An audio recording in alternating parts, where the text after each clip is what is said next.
Hey there, beautiful people. Welcome to my YouTube channel. If this is your first time seeing this gorgeous face, my name is Maria. I'm a Namibian YouTuber currently based in the UK, England to be specific. I make videos about my life and I post them here on YouTube. Please do consider subscribing and joining the family so you can, come and chill with us.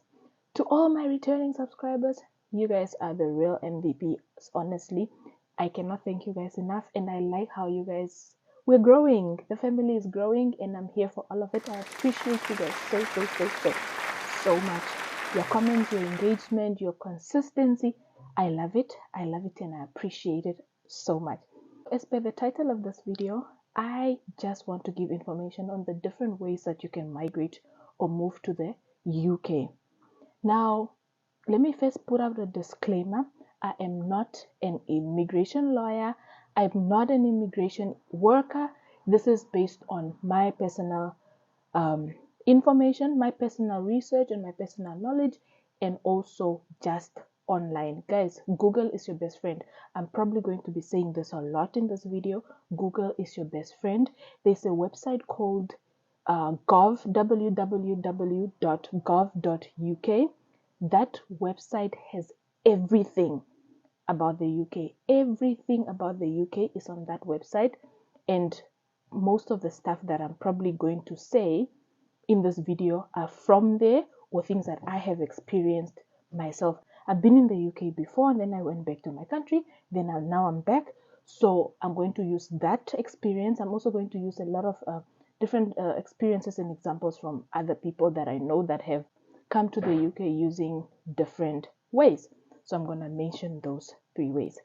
Now, without wasting time, let's get straight into the video.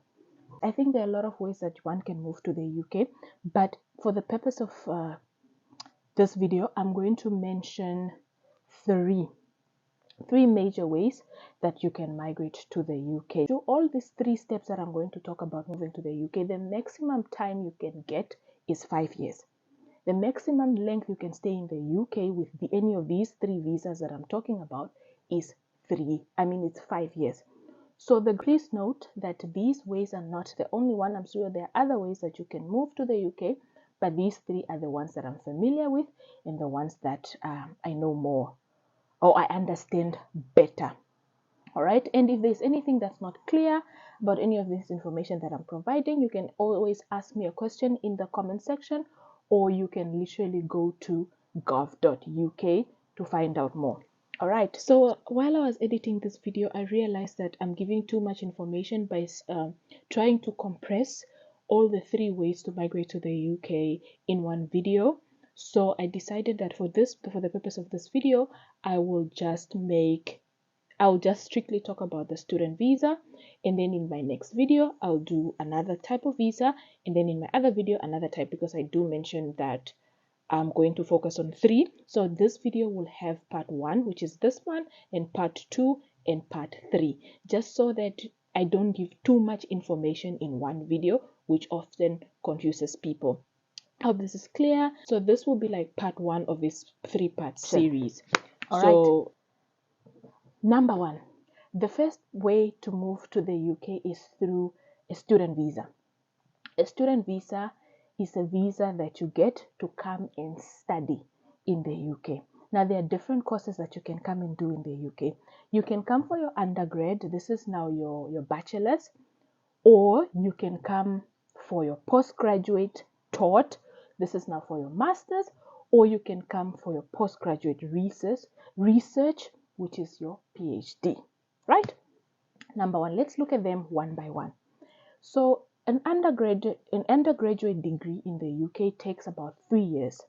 So it will probably give you a visa for 3 years, because your course will probably take 3 years. So they will give you a visa according to the length of your study. You get what I mean? So this is now your undergrad, your bachelor's. How do you apply, or how do you get a undergraduate visa? So the first thing, which is the same as any of the student visas that I'm going to talk about. So the undergrad is the first option, or the postgraduate taught. The postgraduate taught is your master's degree, which is usually your MA, Masters in Art, or MSc, which is Masters in Science. Now, the master's program in the UK, unlike, for example, Namibia, where it's 2 years, in the UK it's just 1 year. So most of the time when you come for your master's, you only get 1 year and 6 months, I think, or 1 year and 3 months. 1 year and 3 months visa. So for undergrad, you probably get 3 years or 5 years or 4 years. But for masters, you only get 1 year and 6 months or 1 year and 3 months, depending on the institution. The third option is your postgraduate research. The postgraduate research is either your MRes, which is Masters by Research, which is again 1 year, 6 months, or PhD, which in this case, your PhD in the UK takes, I think, about 3.5 years full time, which will give you 5-year visa as a student. All right. Now, how do you go about applying? The first thing you do to apply, before you even apply, getting a visa, I think applying for the visa is like the final step in the whole process of coming to the UK. That's the last thing that you will do. The first thing that you need to do when you want to apply to the UK as a student is to do your research. Do your research. Where do you want to live in the UK? What is the cost of living in the place where you want to live? What course do you want to do? What sort of university or college do you want to attend? What sort of coursework do you want? What sort of job opportunities are available after you're done with this course? Is it in demand or is it not in demand? Is it in demand in the UK or is it in demand in your country? Do you want to come back to your country after you're done with your studies, or do you want to remain in the UK and work? Do your research. What do you want to do? So after that, you do your research. You look for the institution. You go on the institution website, which is now your university or college website, and you apply for that course, right? Now, when you apply for that course, you need to decide, are you self-funding? Self-funding means, are you paying your own fees, or are you looking for scholarship? Now, mind you, in the UK, the start of term, the new academic year starts late September to early October. And then there are some universities that also accept March or June or April intakes. So again, you will find all this information on that specific university website. Now, are you applying for self-funding or you're applying for a scholarship? Each university will have different funding opportunities available. If there's a funding, let's say you want to do a bachelor's in nursing or you want to do a bachelor's in law, go to the faculty of law of that university and see, do they have any funding opportunities? If they don't, then do you want to fund your own studies? If you want to fund your own study, when you're applying, you tick off self-funding. That's easier. But when you're applying for a scholarship from that university, at funding, you will say, I'm applying for this university. This scholarship that's offered by the university. Or if it's an external scholarship, that's a whole video of another day, finding scholarship opportunities. But there are a lot of websites where you can find scholarship opportunities. All right. Now, after you do that, you submit your application. Now, depending on the institution that you're applying for, right? They will ask you either to do an English test, which usually is IELTS, academic, or I think the major one is IELTS academic, where you need to show that you are proficient in English. So your university will ask you this, provide an English test, which is in this case most probably the most common one is IELTS. Some universities do accept others. Again, you have to do your research, which English test is accepted in this university. If you can provide that, you provide that, right? And then after you submit your application, the university will take its time. They will respond, and then back and forth, back and forth, back and forth, back and forth. So this is the same for both masters taught, postgraduate, and undergraduate. It's the same. Course, apply, English test, you're good. And then you wait for whether you are admitted to the university or you are not admitted. I'll come to PhD later. After you are now admitted to the university, they'll give you between two things. The university, after you have applied, will give you between two things: an unconditional offer or a conditional offer. Unconditional offer means you are admitted. You don't need to do anything else. You are admitted. A conditional offer, it means you are admitted, but there are some conditions that you need to meet. Now, a conditional offer will most probably be given when you have applied and you did not submit your English test, your IELTS test. They will say, we have admitted you, but you need to submit your IELTS test report. Or if you have ticked self-funding, we have admitted you, but you need to pay a deposit for your studies before we give you an unconditional offer. Or yes, we have admitted you, but because of the course that you are doing, you need a police report so from your country. So all these things, the conditions will be stipulated in your offer letter. After you have met all these conditions, the university will send you what is called a CAS. CAS just stands for Confirmation of Acceptance of Study, I think. Yeah, and that confirmation of acceptance of study will have what is called a CAS number, right? That CAS number is the number you now use to go on the gov.uk website and apply for your student visa. If you picked self-funding in your application for admission, the university will give you how much you need to pay. Now, on average, I'm not sure about undergrad because I have personally never studied undergrad in the UK, but it must be less. There are different fees for different students. International students pay more. Home students pay less in the UK, just like anywhere else. I think even at UNAM, international students pay more. Home students pay less. It's the same in the UK as well. Now, if it's for the master's degree, on average, the average master's program in the UK ranges between 12 to 21,000 pounds per year. Remember, a master's program is just a year, right? So the amount will range from 12,000. Some universities is 12,000. I think that's the cheapest I've seen, or 11,900. On the most expensive one, 21,000 or 23,000. So on average, you should be budgeting around there. And the condition would usually ask for you to pay between 5 to 50% of those fees. Some university will say pay 5% of this amount. Some universities 10, some 20% of that. Some universities will even ask you pay 50% deposit for them to give you that confirmation of acceptance of study. So you need to pay that upfront to show that you can pay for your studies because you said you are self-funding. But if you have selected a scholarship and you have applied for a scholarship, which is a video of another day, and you have gotten a scholarship, the scholarship will give you a scholarship letter, right? Letter of the scholarship, right? So you can use that letter to prove that the fees will be paid in that regard, right? Now, when you start applying for your visa, this CAS number is what you use to apply for your visa. You will also need to have a passport. You will need to have what else do you need? You need to have a TB test. You need to have a TB test done.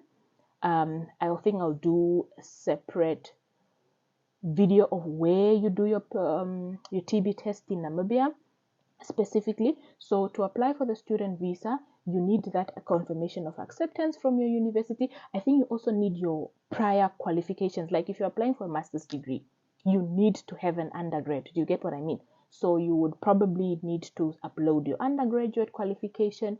You would often need to upload your passport, your TB test, as I mentioned. All this information will be needed. You also need to pay for your visa.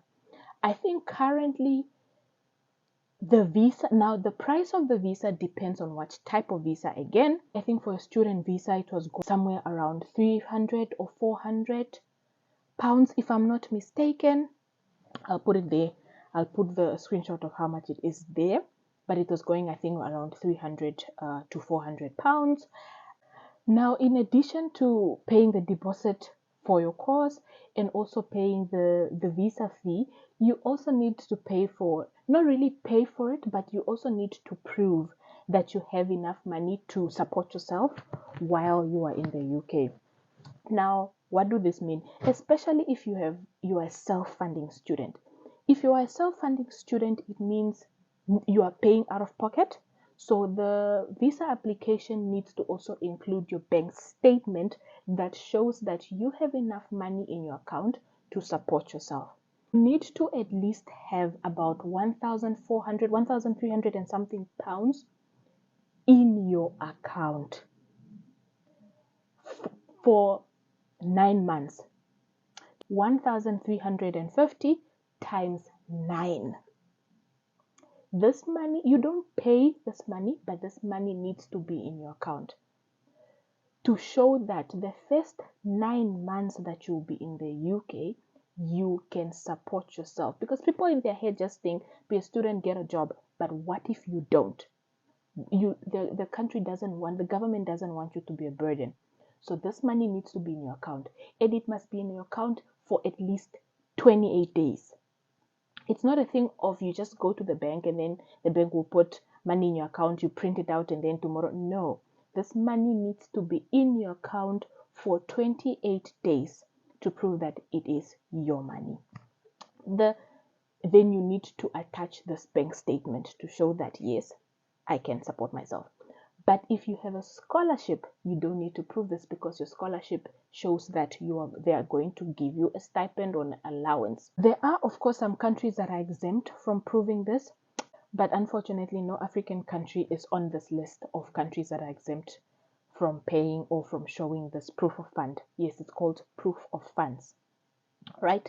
Yeah, so after all these documents are in place, so basically when you do apply for the visa, you need to read every section of the application carefully and make sure that you follow the instructions as clearly as possible. After you are done, there comes a point where you must now choose an appointment because you need to also attend a visa appointment at a TLC center. This is where they do visa and immigration interviews, where you take now your fingerprints and do your biometric. You take your fingerprints and your photo. And this is an additional paid service. I think is it £55? I think it's around £55 if I'm not mistaken. You book an appointment. After you are done with your application, you book an appointment, and then you will attend that interview where they just want to confirm your identity and your reasons for wanting to go to the UK. After you attend your interview, then the waiting period happens. You wait for 15 days, 15 working days to get a decision on your application, whether your visa is approved or your visa is not approved. Now, there are some cases where if you have uploaded your documents and while they are reviewing your application, they see that after your biometrics, they see that there's a document missing. They can send you an email and say, there's a document missing. Please do submit it within this time frame. And if you submit that, then they will continue. If you don't, unfortunately, they have to cancel your visa and you don't get refunded that 350 that you paid once your visa is refused. If your visa is approved, they will also send you an email. They will just send you an email basically that a decision has been made, and then you wait until the center where you did your biometric will now tell you come and collect your passport, and then your visa will be on your passport. And next thing, you book your flight and you come to the UK. You go and register at your university and you start, basically. So that is how to come to the UK as either an undergrad or a postgraduate taught, and you need to be attending university full time. Now, what can you do as a student and what can you not do as a student? Now, as a student in the UK, you are allowed to do additional, you're allowed to work. You're allowed to work as a student, but you can't work as like a sports person. You can't come join a soccer academy and get paid or be a coach and things like that. But you can work any other job. But you can only work for a maximum of 20 hours a week because your school, your main reason for coming to the UK is school. So if you are working, it must be only limited to a maximum of 20 hours a week. The only time you can work outside or more than 20 hours a week is during holidays, school holidays, and when you are done, for example, with your studies. Let's say you start in September, right? September 2023, you start your master's degree course, and you finish in September 2024, but your visa, remember, your visa is one year and 3 months, or 1 year and 6 months. So if you finish in September 2024, you have October, November, December, January, February, March. You have those 6 months after your visa has ended to work. So you can work unlimited number of hours in that regard. But during term time or school time, you can only work 20 hours a week. And no, those 20 hours, no matter how much your job is paying, because people in the UK get paid minimum wage. There's a minimum wage that you can earn for a specific age group. There's no way you can use those 20 hours a week to fund your studies completely, because do the math. You'll probably be earning what, £15 an hour times 20. If you're earning £15 an hour and you're working for 20 hours a week, that will be about £300, right? £300 a week, and times that by 4, it will be 1,200 a month. And your studies are like what, £15,000 a year? Do the math. There's no way that will be enough. That's why from your country, if you can pay more of the deposit, let's say you can pay 50% of your deposit, that will help. Because remember, when you do come, you have bills to pay, you have transport costs, you have food, all these things that you need to. So you need to be very careful. My advice is always find a scholarship that at least will pay, even if it's not a full scholarship, a partial scholarship that will cover your tuition, and then your job, your part-time job, can cover your bills and stuff like that. So if you can do that, lucky you. But with self-funding, it's very, very difficult. How many jobs are you going to have, but you still only work 20 hours? So it's very unrealistic. Let's move on to now the PhD. The process is similar. The only difference with PhD is the visa is 5 years, and you must have a master's, and you must have done really, really well in your master's for you to qualify for PhD. And also, before you apply for admission to universities, number one, you need a research proposal that is PhD quality research proposal. You also need to have already secured a supervisor. So the process is different in the sense that before you begin, you have not necessarily a title of your research, but you have a focus on what you want to research on, right? And then the university where you want to go to. So you go to that university website, you see the potential supervisors, you see their research interest and their publications, and then you reach out to them like, hey, my name is this, I want to do research in this at this university. I was able to have a meeting and we can discuss my research. And then you send them your proposal and you can discuss. If they say yes, then you can apply for admission to the university. And the good thing with PhD is that you while you are a PhD student, you also work for the university most of the time. Everybody that I know doing PhD, they work for their university. So that's like a reduction on cost. And you also get a lot of like funding opportunities, especially if your supervisor is really interested in your research area. They can help you secure funding for your studies. So basically your job is just to find enough money for like upkeep, like bills even, or something like that. But not even sometimes bills, because the job at the university, they'll give you like an assistant researcher, research assistant, and they pay you really, really fairly well. So that will be a bonus because it's helping you with your research. So that will be a bonus. So I always, my advice is always try, if you can secure PhD in the UK, it's better than a master's, right? Yeah, I will also maybe do a video of what to do after your studies. When you are done studying in the UK, how to stay longer, for example, especially with the masters, how to stay longer in the UK after you're done with your masters. That's a video of another day because that's not why we're here today. So that's the PhD. So after you secure the supervisor, you discuss your research proposal, then you apply for admission at the university. You and your supervisor, if they do not have like funding opportunities, then you also say self-funding. Again, with a PhD, I think the cost is between like 15 to 21 again per year. And remember, a PhD in the UK is 3.5 years, so it's 15,000 times 3. You get what I mean? So it's a lot. It's really, PhD is a lot, but it gives you more years because the visa is now 3.5 years. And also PhD isn't that in class everyday situation. It's always like seminars, workshops.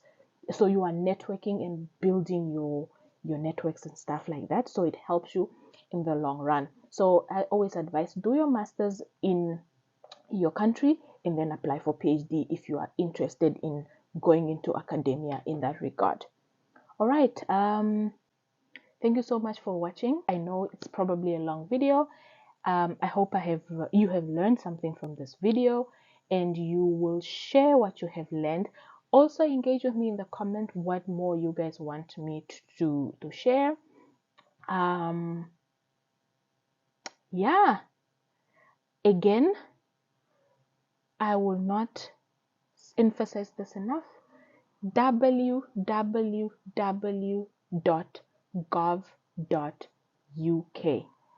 Make that your friend.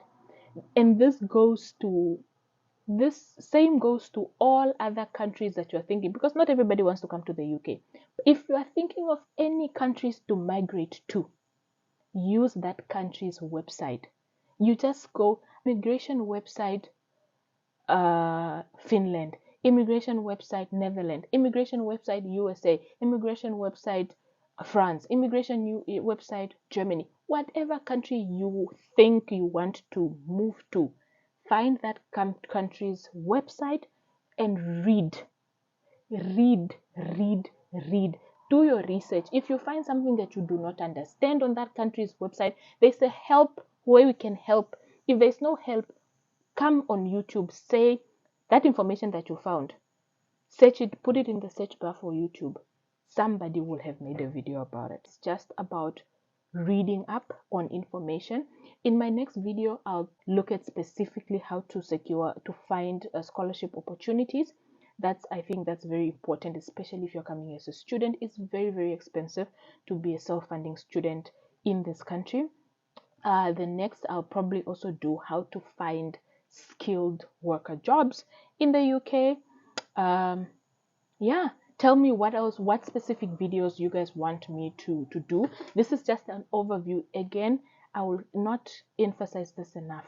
gov.uk is your go-to for any information related to the UK. Don't pay anyone anything to just help you find a school. Guys, you can find your own school. If you have a bachelor's and you want to apply for a master's, it means you are computer literate. You can use Google.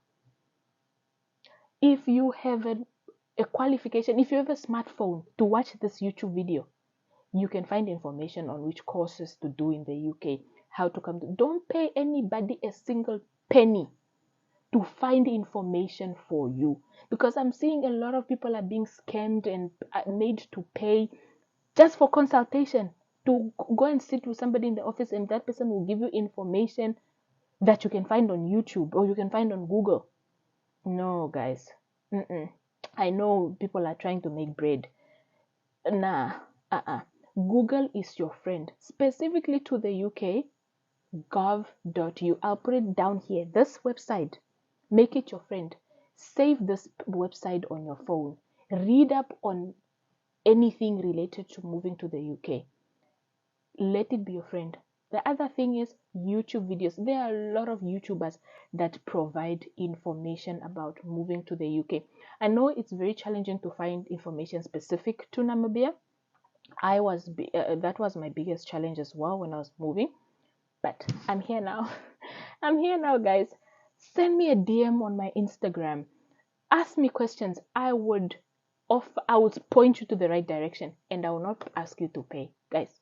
Because information, the person who's making you pay, they're making you pay for information that they got from Google that they did not pay for. So I hope you find this helpful, guys. I'll end this video here. Don't forget to subscribe. Don't forget to comment. Don't forget to like.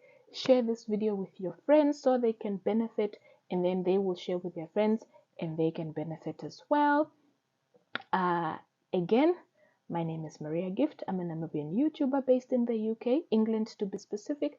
I film videos about my life and I post them here on YouTube. Bye guys. I will see you guys in my next video. Bye.